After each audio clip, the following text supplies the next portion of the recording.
समाज तो अपने सतर का ज्ञान रखता ही है, उसको उतना ही ज्ञान है, आप चिंतित मत होना, लगे रहना। तो इसी आधार से वो सुनते भी रहते थे, फिर परमात्मा के ज्ञान से दृढ़ रहते थे। फिर भी कहीं ना कहीं जो एक बार नहीं 2 बार सुनाने से चिढ़ जाता था, उसको छोड़कर अन्य को वो सुनाते थे, अपना काम जारी रखा। अब उधर से क्या हुआ, एक दिन अपने आंगन में बैठकर, गर्मियों का मौसम था, शाम के समय अपना बैठे थे तीनों, पिता पुत्र पत्नी उसकी। और वो लड़का जब बच्चों में जाता था वो भी यही चर्चा करता था कि हमारे गुरुजी के सिकंदर लोधी दिल्ली के बाद सभी शेष हो गए, वीर सिंह बघेल काशी नरेश हमारे गुरुजी का शिष्य है, बिजली खां पठान मगर नरेश हमारे गुरुजी का शिष्य है, ऐसे ऐसे सुख देते हैं, ऐसे ऐसे सुख देते हैं। बच्चे भी बताया करते हैं अन्य बच्चों में बैठकर हमारे बच्चे। तो वो बच्चे उसको चढ़ाते थे सेवक को कि तुम्हारे गुरुजी तो लालची हैं, वो तो राजाओं के घर जाते हैं और तुम्हारे घर ना आए कभी भी, क्योंकि तुम गरीब हो, तुम्हारे घर क्यों आएंगे। तो वो बच्चा इस बात से दुखी हो जाता था। अपनी माँ से एक दिन कह रहा था, दोनों पिता पुत्र वहीं बैठे थे, उनकी माँ भी बैठी थी बच्चे की। तो लड़का कहने लगा, पिताजी गुरुजी कभी अपने घर भी आएंगे।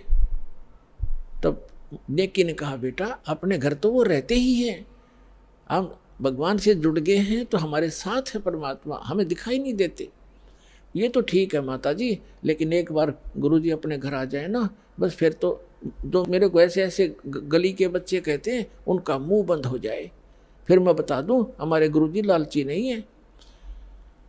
तो वो कहने लगे, बेटा भगतों ने संसार की नहीं सुननी चाहिए, अपने गुरुजी के ज्ञान को आधार बनाकर जीना चाहिए। कहने तो उन बच्चे बालक हैं, उनको पता नहीं है हमारे गुरुजी लालची थोड़े हैं, उनकी दृष्टि में तो सभी एक जैसे हैं।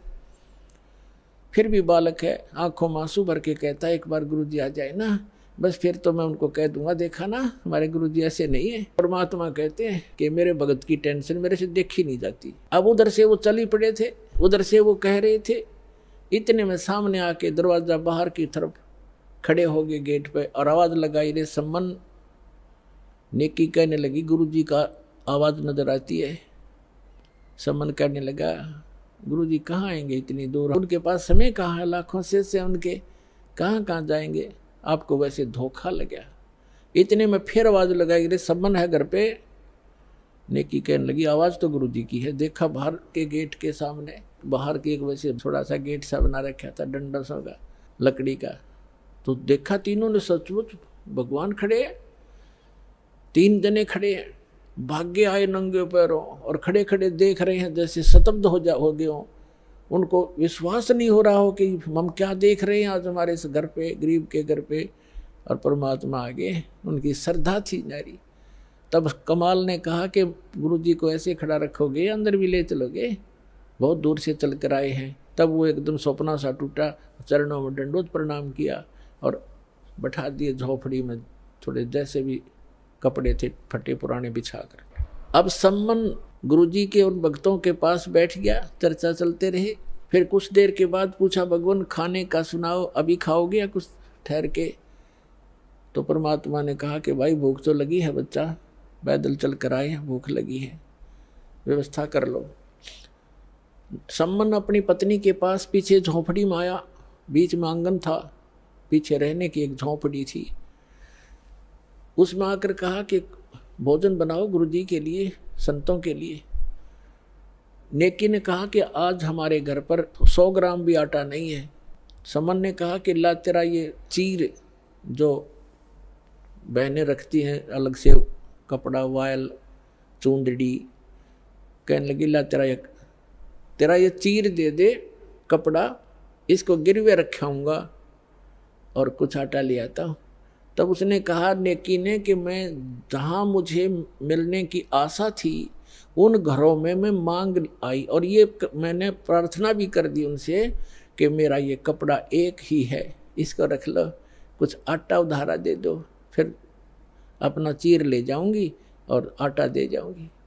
तो उन्होंने कहा कि ये फटा हुआ है एक स्थान से, इस कारण से किसी ने इसके बदले में आटा भी नहीं दिया।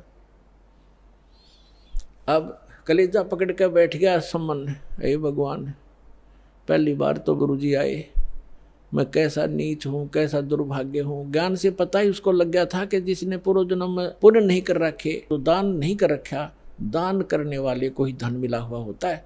आज जो दान कर रहे हैं उनको आगे धन ही मिलता है। तो वो इस बात से बड़ा चिंतित था, मैं कितना नीच रहा हूँ, पिछले जन्म में दान किया नहीं, अब दान योग्य मेरे पास कुछ है नहीं, पिछले जन्म का ऐसा कर्महीन इंसान रहा हूँ मैं, आज मैं अपने गुरुजी को भोजन नहीं करा सकता, संतों भूखे जाएंगे मेरे द्वार से। आंखों में आंसू आ गए बुरी तरह। तब नेकी ने कहा कि आप ऐसा करो, चिंता मत करो, कोई यत्न बनाओ, आप रात्रि में चोरी कर लाना और गुरुजी से कह दो भगवान सुबह भोजन कराएंगे। अंतर्यामी सब जान जाते हैं। तो समन ने कहा कि सुबह कहाँ से लाएंगे, सुबह की कैसे कहूँ। नेकी ने कहा कि रात्रि में चोरी कर लाओ तुम। अब उसी समय सेऊ कहने लगे, अब लड़का रोज सुना करता माता पिता के मुख से बेटा भूखा रह जावे, पर चोरी नहीं करनी चाहिए। चोरी करने वाला व्यक्ति कभी भी सक्सेस नहीं होता, उसका नाश होया करता है, महाअपराधी व्यक्ति होता है। तो सेऊ कहने लगा कि माता, गुरुजी रोज सत्संग में सुनाते हैं चोरी नहीं करनी चाहिए, और आज मैं आपके मुख से सुन रहा हूं कि चोरी कर ले हम, इससे अच्छा तो हम मर जाएं वो अच्छा है, भूखे मर जाएंगे, गुरुजी से हाथ जोड़ लेंगे। तब नेकी ने कहा बेटा बात सुन पुत्र, तेरी बात बिल्कुल सही है, चोरी करने वाले का नाश होता ही होता है, विनाश होता है। लेकिन पुत्र हमने इस नगरी में कुछ समय व्यतीत किया है और यहाँ का अन्न पानी हमने खा रखा है। ये बालक हैं नगरी वाले, जानबूझ कर आटा नहीं दे रहे। 2 किलो आटा, कोई 3 किलो आटा, दुबर होता है इतने बड़े। अरे सेठ हैं ये सारे, पैसे वाले हैं। लेकिन आज ये क्या कह रहे हैं कि तुम रोज डींग मारा करते, बड़ाई करते थे, हमारे गुरुजी ये कर देते, हमारे गुरुजी ये कर देते। आज तुम्हारे गुरुजी पर घर भरवा लो, तुम मांगते क्यों फिरते हो, तुम्हारे घर भर देगा भगवान तुम्हारा। इस कारण से भी वो हमें कुछ भी सहयोग देने को तैयार नहीं बेटा। और जय परमात्मा यहाँ से निराहार चले गए, आग लग जाएगी इस नगरी में। अब तू सोच ले, या नगरी बचानी है या नहीं। तब सेव कहने लगा माँ आप जो कहोगे वही करेंगे। और बेटा 3 शेर लाना चोरी करके, हम नहीं खाएंगे, गुरुजी बच्चा भगवानों को खिला देंगे, तो यह नगरी बसी रह जाएगी। इनमें अभिमान छा गया, पैसे का, धन का इनके अंदर अभिमान है जो इनको नाश कर देगा इनका। शाम को कह दिया भगवान सुबह वक्त से भोजन कराएंगे। समझ गए कि बेटा जल पिला दे, 1 गिलास पी का 1 गिलास जल, बैठ गए भजन पर। लेटने वाले लेट गए। 12:30 बजे से रात्रि के दोनों पिता पुत्र चोरी करने चले गए। पहले कच्ची मिट्टी के महल मकान होते थे, जहाँ छोटी ईंटें होती थी, बिल्कुल छोटी, तो कच्ची ईंटों का वो मकान था, उसमें सुराख कर लिया, ऐसा अंदर प्रवेश कर जा, ऐसे घिसट गए। तो सम्मन ने कहा कि बेटा तू बाहर रहना, मैं अंदर जाता हूँ, और यदि लाला जी जाग जावे मैं आटा बांध के कपड़े में और बाहर फेंक दूंगा, तू लेके भाग जाना। तब सेऊ ने कहा पिताजी अंदर मैं जाऊंगा, और यदि लाला जी सेठ उठ गए, जाग गए, तो मुझे पकड़ भी लेंगे, तो मैं बालक करके मुझे माफ़ कर देगा राजा। और नहीं, ये राजा चोरों को माफ़ नहीं करता, फांसी देता है। और पिताजी आप तो बड़े हो, आपको क्षमा नहीं करेगा। तब सम्मन ने कहा बेटा अगर तेरे को फांसी दे दी तो मैं क्या करूँगा, जी कर, मेरा कहाँ ठिकाना होगा। तब सेव ने कहा नहीं पिताजी, ये मेरी अर्ज मानो, और मैं फिर भी बालक हूँ, मुझे क्षमा हो जाएगी, मैं जाता हूँ। यूँ कहकर वो घुस गया। तब सम्मन ने कहा बेटा 3 शेर से ज़्यादा नहीं लाना। अब ज्यों ही उसने अंदाजा सा आटा निकाला, अपने फटे पुराने कपड़े में बांधा, चलने लगा, तो एक तराजू रखी थी तखड़ी, उस पर पैर रख गया, आवाज़ होगी जोर से, लाला उठ गए, और चोर चोर करके जो ही सेव निकलने की चेष्टा कर रहा था, उसका पैर पकड़कर घसीट लिया वापस, और उसने आटा बाहर फेंक दिया। पिताजी आप ले जाओ, मुझे बनिए ने पकड़ दिया। अब वो आटा लेकर भाग गया। उधर से लाला जी ने उसको बांध दिया रस्सी से, थांब के खंबे के अंदर मकान के, और पूछा कौन है तो किसका है। उसने सच्ची बता दी, मैं ऐसे सम्मन मनियार का लड़का हूँ, सेव मेरा नाम है। और कहा कि लाला जी इतना गुस्सा क्यों हो रहा, 3 शेर आटा लिया हमने, हमारे घर हमारे गुरुजी आए थे, उनको भोजन कराना अनिवार्य था, हमारे घर पर था नहीं, इतनी सी बात, हम चोर नहीं है। अच्छा तुम्हारे गुरुजी आए हैं, ठीक है, अब समझ गया मैं, वो चोरी कराने आते हैं, वो इसीलिए आते तुमसे चोरी कराते हैं और बात बनाते हो बड़ी बड़ी। अब सेव ने सोचा या और बात बिगड़ गई, अब गुरुजी को और सदा दिवाओगा ये राधा से कहकर। अब विवश था, उधर से आटा लेकर पहुंचा। सम्मन उसकी नेकी ने पूछा कि बेटा कहाँ है, कि वो तो बनिए ने पकड़ लिया। अब नेकी के मन में कैसी प्रेरणा आई कि ये तो बात बिगड़ गई, लड़का पहचान में आवेगा और पुलिस वाले हमारे घर आएंगे, अभी आ लेंगे घंटे भीतर, और गुरुजी को पकड़ेंगे और कहेंगे कि ये कराता है चोरी, ये कभी चोरी नहीं करते थे, आज ये आया है तो इसने चोरी कराई है, और गुरुजी को दंडित करवाएगा सेठ। जैसे उनकी बुद्धि ने काम किया कि आप जाओ लड़के का सिर काट लो, किसी प्रकार बुला बुलूक है, और बाहर सिर निकलवा लेना, और सेठ से कहना कि छोड़ना मत, रस्सा बांधे रख, दो बात बतलानी है। और लड़के की शीश काट लिया, और फिर सेठ उसको घर नहीं रखेगा, वो अपनी जान बचाएगा, 302 के मुकदमे से बचेगा, और वो उसको कहीं और डाल आएगा, फिर तुम 100 उठा लाना। अब नेकी लेके इतना बड़ा थुरा और चल पड़ा, और जाके कहा कि सेऊ बेटा दो बात करनी, कल तो आप शायद मारे जाओगे बेटा, और हम दो बात बताना चाहता हूँ तेरे कान में। तो सेऊ ने कहा लाला जी से कि सेठ जी मुझे कुछ दो बात करनी मेरे पिताजी से, बाहर मेरा बाप खड़ा है, मुझे दो बात कर लेने दे। वो कहने लगा नहीं नहीं, तू भागने की चेष्टा करता है कि नहीं, रस्सा ढीला कर दे पैर का, बांधे रख मजबूती से, इतना मैं शीश निकाल कर बात कर रहा हूँ। अब सेठ ने सोचा कि ज़्यादा चोरी तो कुछ की नहीं है, थोड़ा सा ढीला कर दिया, रस्सा थाम के बांधे रखा। तब सम्मन था, बाप का हाथ नहीं चला बेटे का सिर काटने, पीछे को हाथ करके और ऐसे स्तब्ध हो गया, ना हाथ आगे हो, काटने की हिम्मत नहीं पड़ रही थी। तब सेऊ ने कहा पिताजी बात सुन, यदि आप मेरे पिता हो, मैं आपका अंश हूँ, तो आज मेरी बात को मानना पड़ेगा, नहीं तो मैं आपका बेटा नहीं हूँ, किसी गैर की संतान हूँ। आज मेरा सिर काट दे पिताजी, ना गुरुजी का कोई ठिकाना नहीं है आज। इतनी बात सुनते ही सम्मन ने एकदम मारी वो तलवार, और लड़के की गर्दन काट के बालों से पकड़ कर लेकर चल पड़ा। अब सेठ को पता चला ये तो नाश हो गया, बात बिगड़ गई, ये 302 का मुकदमा 13 लगेगा। उसने उस लड़के को घसीट कर दूर बनी में जाकर, एक पजावा था, पजावा जैसे बदानी भट्ठे होते, उनके खड्डों में गिराया, और अपना जो सुराख बनाया था उसको बना के वैसा ही लीप लाप कर रेत रात मार के ऐसा कर दिया जैसे कुछ हुआ नहीं यहाँ पर। अब नेकी ने कहा कि अब ऐसे कर, इस सिर को रख दे यहाँ अलमारी के अंदर छुपा के, और वापस जाओ, लड़के के चिन्ह पावेंगे, घसीटा हुआ लेकर जाएगा सेठ, कहीं डाल के आया होगा, वहाँ से भी उठा लाओ, क्योंकि मर्डर कहीं पता लग गया तो फिर सारा बात फैल जाएगी और पहचान होगी। अब सेव कुछ देर आया, फिर वापस गया, इसमें काफ़ी घंटा सारा लग गया। इतने में सेठ अपना उसको डाल के सारा काम करके आराम से बैठ गया।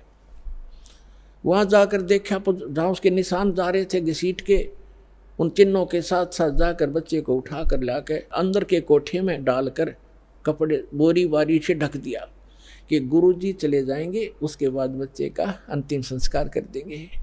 अब उधर से भोजन बढ़ाया, लड़का कटा पड़ा है, इकलौता पुत्र की गर्दन कटी पड़ी है, वो कत्ल हुआ पड़ा है, और माँ रोटी बना रही है गुरुजी के लिए। भोजन बना के और कहा सम्मन से कि बुलाओ महात्मा जी को, गुरुजी को जल्दी भोजन करा देंगे, फिर ये प्रस्थान कर जाएंगे वक़्त से। सुबह 5 बजे भोजन करा दिया, 4:30 बजे बना दिया। परमात्मा उठे, उनके तीन पात्रों में, 3 दोनों में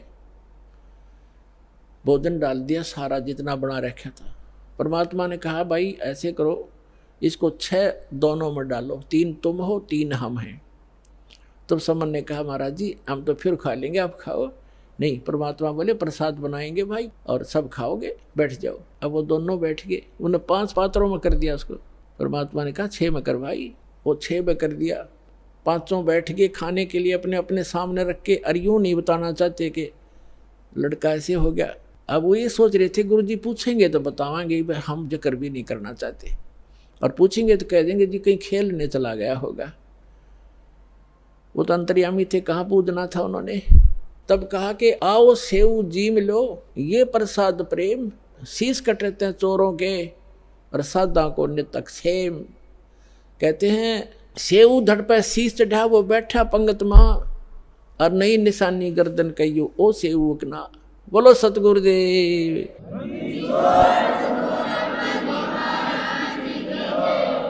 अब परमात्मा ने नु कहा था आओ सेऊ जी मिलो ये प्रसाद प्रेम, और सिर कटते हैं चोरों के बेटा संता के तो अक्षेम। संतों की तो शीश की रक्षा होती है। आ जाओ आप भोजन पाओ। कहते हैं जेऊ धड़ पर शीश चढ़ा, अपने आप शीश उठकर उस धड़ पर लग कर और सेऊ भाग्या आया बाहर बैठ के और भोजन पंगत में बैठ गया खाना खाने के लिए। और माता पिता ने निशान देखा कि निशान भी नहीं गर्दन का कहीं कटे हुआ। अंदर उठकर जाकर देखा वो शव नहीं, वो शीश नहीं, वहाँ रकत के कुछ धब्बे जरूर पड़े हैं।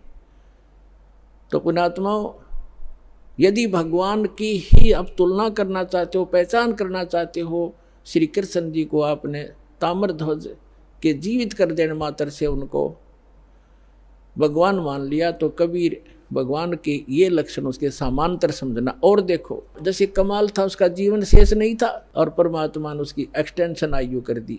अब उस दिन कमाल के हृदय में धक धक हुई और चरण पकड़ दिए ने बोले भगवान। परमात्मा ने कहा सेवु तो कह रहा था ना मेरे जैसा कोई सेवक नहीं, तूने सेवक तो देखे नहीं थे बेटा। कमाल भी शतब्द हो गया, नु कहने लगा भगवान सचमुच मैं तो इनके चरणों की धूल भी नहीं था। तो बेटा एक से एक साधु भगत होते हैं, अभिमान नहीं करना चाहिए। उसकी फड़क निकाली। अब फिर क्या किया, परमात्मा ने कहा बेटा तेरा अब देखना ठाठ हो जाएंगे समन। कहते हैं सत ना छोड़े सूरमा, सत छोड़े पतदा, और सत के बांधे लक्ष्मी फिर मिले गया।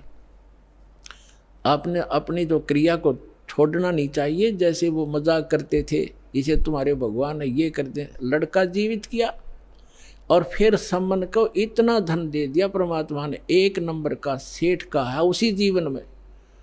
तो परमात्मा कहते हैं कल्पे कारण कौन है, मन में ज्यादा कल्पना मत कर, फलाना यूं कह रहा था तुम्हारे कुछ नहीं हो रहा। आण दे समय कल्पे कारण कौन है, कर सेवा नहीं काम, और मन इच्छा फल देऊंगा जब पड़े मेरे ते काम। फिर परमात्मा कहते हैं धीरे धीरे रे मना धीरे सब कुछ हो, और माली सींचे 100 गुणा समय आए फल हो। अब आपने आम का बीज बोया है, जैसे पौधा बोते हैं, सैकड़ों घड़े उसमें पानी की सिंचाई होती है, और उसको परिपक्व होने दो। परिपक्व होने के बाद फिर देखना कितना लदपद होगा फलों से। आप भी खा लोगे, पड़ोसी भी खा लेंगे, रिश्तेदार भी ले जाएंगे, तो भी खत्म नहीं होगा। तो ये भक्ति, यथार्थ भक्ति रूपी पौधा आज आपने लगाया है, इसको कुछ समय दो और फिर देखना कितने सुख देगा ये कबीर भगवान आपको। बोलो सतगुरुदेव।